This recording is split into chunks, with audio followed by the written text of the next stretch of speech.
بسم اللہ الرحمن الرحیم۔ السلام علیکم۔ احادیث کا سلسلہ حاضر ہے۔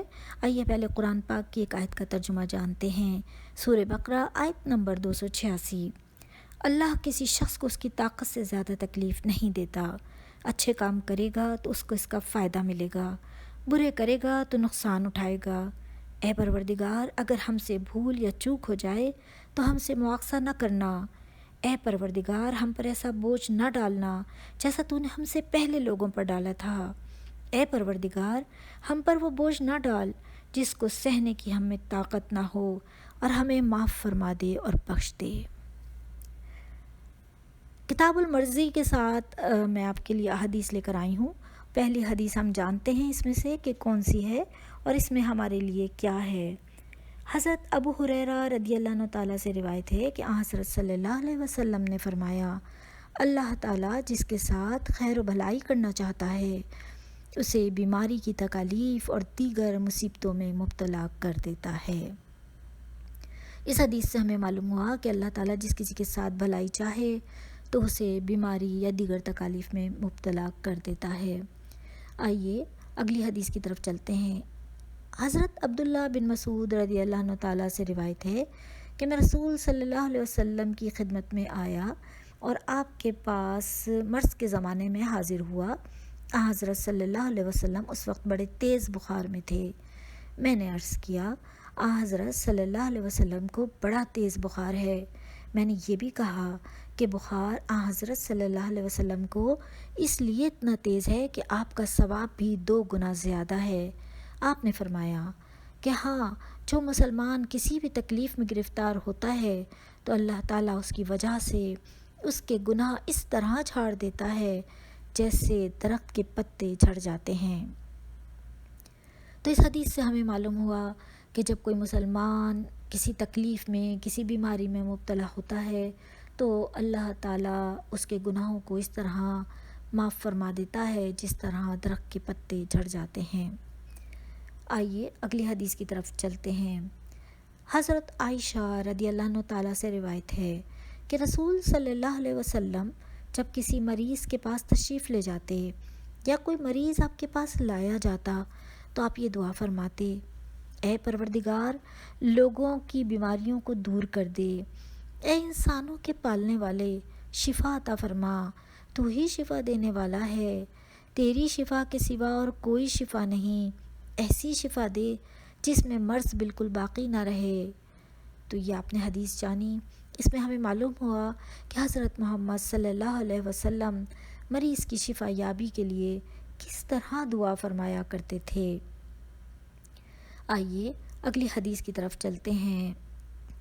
حضرت ابو موسیٰ اشعری رضی اللہ عنہ تعالیٰ سے روایت ہے کہ حضرت محمد صلی اللہ علیہ وسلم نے فرمایا، بھوکے کو کھانا کھلاؤ اور مریض کی عیادت یعنی مزاج پرسی کرو اور قیدی کو چھڑاؤ۔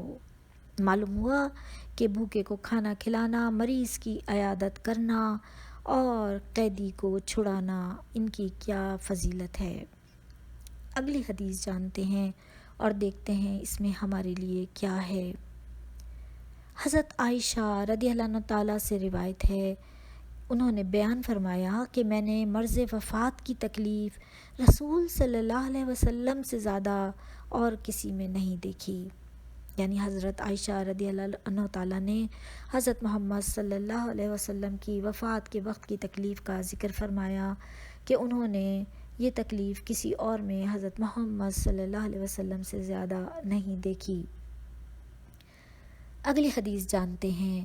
حضرت انس بن مالک رضی اللہ عنہ تعالیٰ نے بیان کیا کہ میں نے رسول صلی اللہ علیہ وسلم سے سنا، آپ نے فرمایا کہ اللہ تعالیٰ کا ارشاد ہے کہ جب میں اپنے کسی بندے کو اس کے 2 محبوب اعضاء یعنی آنکھوں کے بارے میں آزماتا ہوں، یعنی اسے نابینا کر دیتا ہوں، اور وہ پھر اس پر صبر کرتا ہے تو میں اس کے بدلے میں اسے جنت دیتا ہوں۔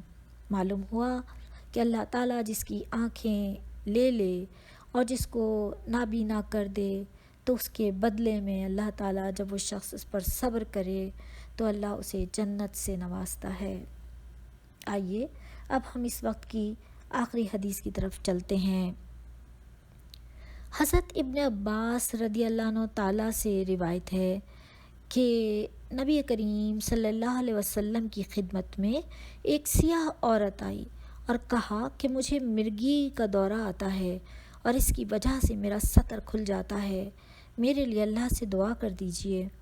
حضرت صلی اللہ علیہ وسلم نے فرمایا، اگر تو چاہے تو صبر کر، تجھے جنت ملے گی، اور اگر چاہے تو میں تیرے لیے اللہ سے اس مرض سے نجات کی دعا کر دوں۔ اس نے عرض کیا کہ میں صبر کروں گی۔ پھر اس نے عرض کیا کہ مرگی کے وقت میرا سطر کھل جاتا ہے۔ حضرت صلی اللہ علیہ وسلم، آپ اللہ تعالیٰ سے اس کی دعا کر دیں کہ میرا سطر نہ کھلا کرے۔ حضرت صلی اللہ علیہ وسلم نے اس کے لیے دعا فرمائی۔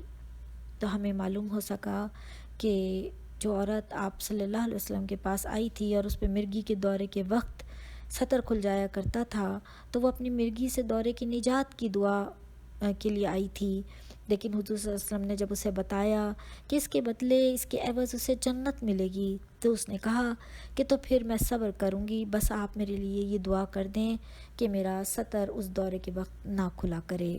اور آپ صلی اللہ علیہ وسلم نے اس کے لیے دعا فرمائی۔ تو یہ تھی آج کی احادیث، اور ان احادیث کو آپ آگے بھیجیے، یہ صدقہ جاریہ ہے، مجھے اپنی دعاؤں میں یاد رکھیے، میں بھی آپ کو اپنی دعاؤں میں یاد رکھتی ہوں اور آپ کی خیر و عافیت کے لیے دعا گو ہوں۔ اب مجھے اجازت دیجیے، پھر نئی احادیث کے ساتھ ملوں گی۔ اللہ حافظ، اللہ نگہبان، فی امان اللہ۔